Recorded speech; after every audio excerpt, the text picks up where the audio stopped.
What's your problem, Kaya? Huh? What's your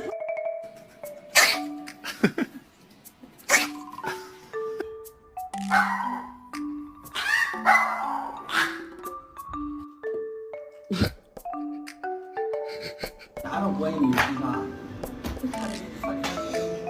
What, my intelligence? No, it's no good. See, I think it is. Because she confirmed that and I don't want to trust you. Thank you!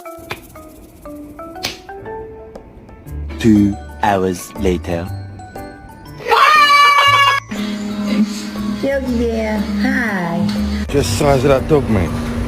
Hey, boy. Ooh.